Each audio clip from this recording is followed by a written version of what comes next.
কেমন করে বুঝে নিলাম যে আল্লাহর কাছে যে রিপোর্ট পেশ করা হয় তার নাম হচ্ছে শবে বারাত। এটা ভুল। আমি দায়িত্ব নিয়ে বলছি, এটা অন্যায়, এটা অপরাধ।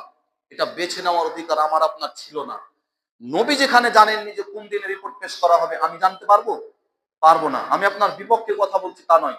আমি আপনাকে বলছি যে আমাদেরকে হতে হবে নবীজির অনুসারী, কোনো মাযহাবের অনুসারী নয়, কোনো পীরের অনুসারী নয়, কোনো ব্যক্তির অনুসারী নয়। আগেকার যুগে তো চলতো, এখনকার মৌলবীরা নতুন, তো ধর্মটাও নতুন। নাউজুবিল্লাহ। ধর্ম নতুন নয়, আপনি শুনছেন নতুন, আপনার কাছে শোনাটা নতুন, তবে এটা অনেক পুরাতন, জানা ছিল না। ভারতবর্ষের মাটিতে এক সময়ে এই মতাদর্শের উপরে মানুষ চলতো যে শাবান মাসে 2টি রোজা। বুঝেননি মনে হয় কথা? শাবানের রোজা কটা? 2টা। এখনো দেখবেন যাদের 60, 70, 65, 70 বছর বয়স, তারা আমার কথা এখনো মানতে পারবেন না। আমার কথা না মানার অর্থ, আমি আপনাকে বলি নবীজির কথা না মানা। আপনাকে আমি ক্লিয়ারলি বলছি, আমি বলছি কার কথা? নবীজির কথা। যাকে অনেক লম্বা কথা, অত দূর বলা যাবে না। শাবানের রোজার বিধান এটা।